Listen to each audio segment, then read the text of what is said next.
झांसी में हादसे के बाद महोबा जिला अस्पताल की फायर सेफ्टी व्यवस्था सवालों के घेरे में। फायर सेफ्टी को लेकर बिछाई जा रही पाइपलाइन का कार्य 1 वर्ष बाद भी है अधूरा। जिला अस्पताल के अग्निशमन यंत्रों में एक्सपायरी डेट का नहीं मिल रहा उल्लेख।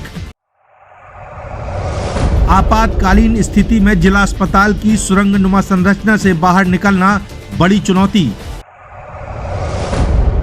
अस्पताल के किसी भी वार्ड में नहीं है इमरजेंसी डोर। महोबा जिला अस्पताल में रोजाना हजारों की संख्या में आते हैं लोग। झांसी मेडिकल कॉलेज हादसे के बाद प्रशासन का सुरक्षा मानकों पर गया ध्यान। सीएमओ, एडीएम, अग्निशमन अधिकारी ने महिला जिला अस्पताल पहुंचकर फायर सेफ्टी व्यवस्थाओं को बारीकी से जांचा। प्रशासनिक जांच टीम ने आपातकालीन निकास द्वार बनाने के दिए निर्देश। बुंदेलखंड के झांसी के महारानी लक्ष्मीबाई मेडिकल कॉलेज के NICU वार्ड में हुए दर्दनाक हादसे में 10 नवजात शिशुओं की मौत ने पूरे देश को झकझोर कर रख दिया। इस घटना के बाद सरकारी अस्पतालों की फायर सेफ्टी व्यवस्थाओं पर गंभीर सवाल उठने लगे। ऐसे में महोबा जिला अस्पताल का रियलिटी चेक किया गया तो फायर सेफ्टी व्यवस्थाओं में कई चौंकाने वाली खामियां सामने आई हैं। जिला अस्पताल के किसी भी वार्ड में आपातकालीन दरवाजा खिड़की न होने की स्थिति में भर्ती मरीजों को कैसे बाहर निकाला जाए, यह एक बड़ा सवाल सामने आया है।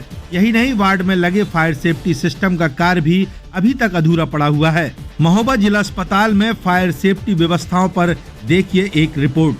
आपको बता दें कि महोबा जिला अस्पताल 70 बेड का अस्पताल है, जहां हजारों की संख्या में मरीज और उनके तीमारदार अपना इलाज कराने के लिए रोजाना आते हैं। लेकिन जिस तरीके से अस्पताल में फायर सेफ्टी सिस्टम की व्यवस्था की गई है, वह बेहद हैरान कर देने वाली है। महोबा जिला अस्पताल में किसी भी वार्ड में आपातकालीन खिड़की और दरवाजे नहीं हैं, जिससे आपात स्थिति में मरीजों को सुरक्षित बाहर निकालना चुनौतीपूर्ण हो सकता है। वहीं अस्पताल में आग बुझाने के लिए लगाए जा रहा फायर सेफ्टी पाइपलाइन सिस्टम का काम अभी 1 साल से चल रहा है, जो कि अधूरा पड़ा है। जिला अस्पताल की सुरंगनुमा संरचना में अग्निशमन यंत्र तो लगे हुए हैं, लेकिन फायर सेफ्टी की दृष्टि से इसे अधूरा और असुरक्षित माना जा सकता है। इस मामले को लेकर जब हमने प्रभारी CMS डॉक्टर राजेश भट्ट से बात की, तो उन्होंने बताया कि यहाँ रोजाना OPD में 700 से 1000 मरीज इलाज कराने के लिए आते हैं और इमरजेंसी में 100 से 150 मरीजों की भीड़ रहती है। लेकिन जब उनसे आपातकालीन स्थिति के बारे में चर्चा की गई, तो वह भी सकते में आ गए।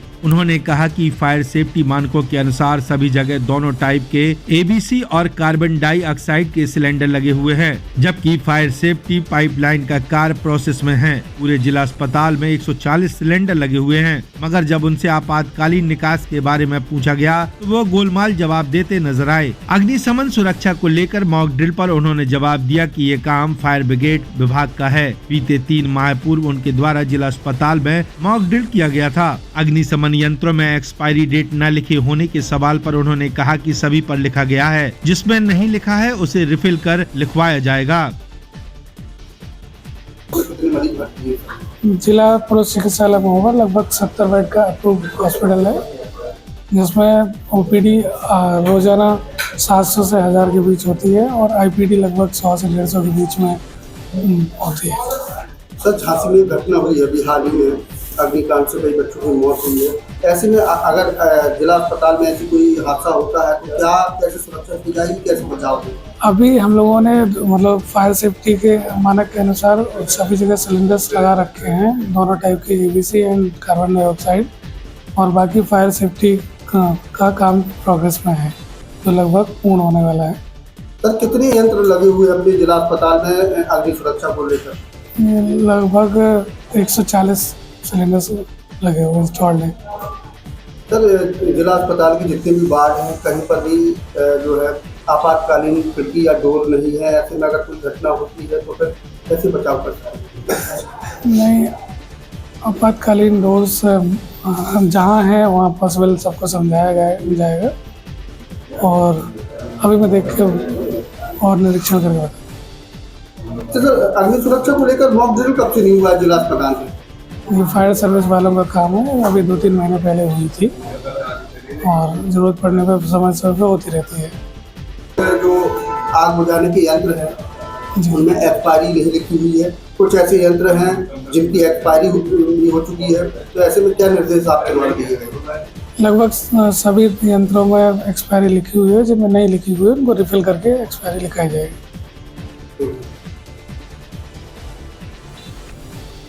महोबा जिला अस्पताल के किसी भी वार्ड में आपातकालीन दरवाजा न होना एक बड़ी लापरवाही है। यही नहीं, वार्ड में जो अग्निशमन यंत्र लगे हैं उनकी एक्सपायरी डेट का और उसमें उल्लेख नहीं है। वहीं वार्ड में लगाया गया फायर सेफ्टी पाइपलाइन का कार्य भी लगभग 1 साल से अधूरा पड़ा है, जिससे अंदाजा लगाना काफी है कि जिला अस्पताल आपातकालीन अग्निकांडों से निपटने के लिए पूरी तरह से तैयार नहीं है। महोबा जिला अस्पताल में फायर सेफ्टी की कमी मरीजों की जान के लिए एक बड़ा खतरा बन सकती है। जब इस बाबत हमने मरीजों से बात की तो वह भी झांसी के घटनाक्रम के बाद से भयभीत हैं। कबरई के किदवई नगर निवासी शंकर कुशवाहा ने बताया कि वह बहुत ही असहज महसूस कर रहा है। उसके माता पिता अस्पताल में भर्ती हैं। उसने बताया कि अस्पताल में कई फायर सिलेंडर एक्सपायर हो चुके हैं और पाइपलाइन भी चालू नहीं है। उन्होंने चिंता जताई कि यहाँ अगर कोई हादसा होता है तो सभी मरीज और उनके तीमारदार खतरे में होंगे। इसके अलावा शंकर ने बताया कि वह गरीब किसान है। पिता के इलाज के लिए डॉक्टरों के द्वारा बाहर की दवाइयाँ लिखी जा रही हैं। शासन के निर्देश के बावजूद भी उसे महंगे इंजेक्शन लिखे गए।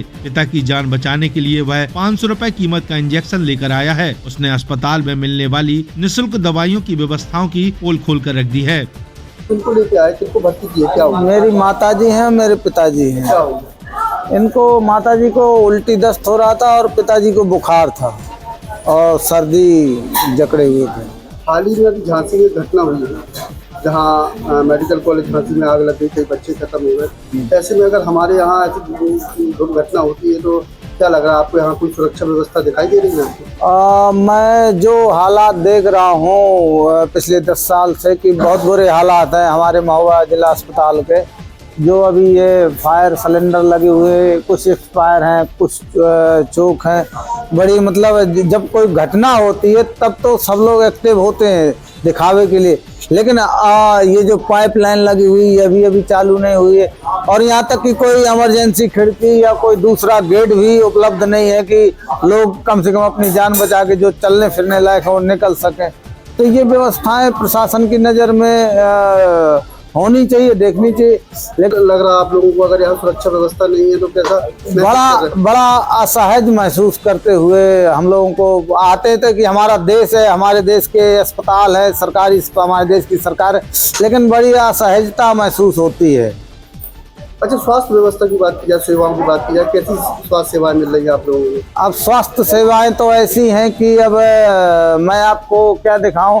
यहाँ तक कि मेरे पिताजी के लिए बाहर से मुझे इंजेक्शन भी लिखा गया है 565 रुपए का, और मैं एक किसान हूँ, मजदूर किसान आदमी हूँ। मेरे पास वाहन करने की भी क्षमता नहीं, लेकिन फिर भी मुझे लाना पड़ा क्योंकि पिताजी की जान बचानी है। ये कंडीशन है यहाँ के डॉक्टरों की, यहाँ के राज्य सरकार, केंद्र सरकार, जो भी व्यवस्था के जिम्मेदार लोग हैं, मैं उन सब की बात करता हूँ। क्योंकि मैं जैसे वाहन करता हूँ, मेरे बच्चे, घर में बच्चे हैं, बच्चियाँ शादी लायक हैं, एक एक पैसा मैं कैसे वाहन करता हूँ, लेकिन मुझे मजबूरी है। यहाँ तक कि मुझे रात में एक कंप्यूटर को 10 का नोट तक देना पड़ा।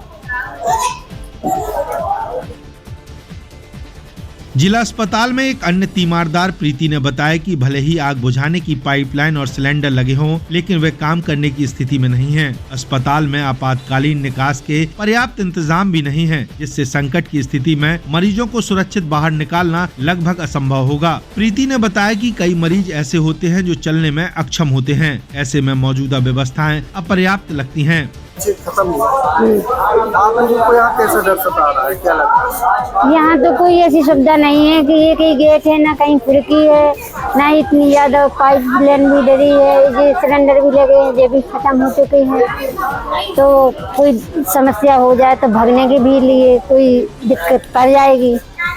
कोई अब आए है, कोई नहीं चल पाता है तो दिक्कत तो बढ़ती ही है ना।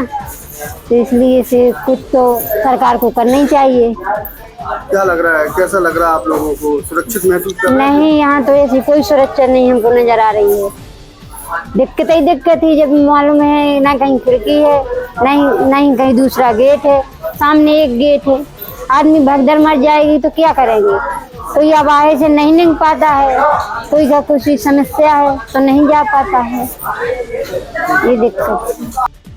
वहीं सरकारी अस्पतालों की फायर सेफ्टी व्यवस्थाओं पर गंभीर सवाल उठने लगे। ऐसे में अपर जिलाधिकारी राम प्रकाश, मुख्य चिकित्सा अधिकारी डॉक्टर आसाराम और अग्निशमन अधिकारी देवेश तिवारी ने संयुक्त रूप से जिला महिला अस्पताल का निरीक्षण किया, जिसमें चिकित्सालय में आग लगने पर फायर सेफ्टी से संबंधित व्यवस्थाओं को जांचा और परखा गया। इस दौरान उन्होंने NRC, NBSU, children ward, PQ ward आदि में आपातकालीन निकास द्वार बनाने के लिए निर्देश दिए। साथ ही जिला चिकित्सालय में किसी भी प्रकार के विद्युत वायर खुले में न रखे जाएं एवं वार्डों में एग्जॉस्ट फैन लगवाए जाने के भी निर्देश दिए हैं।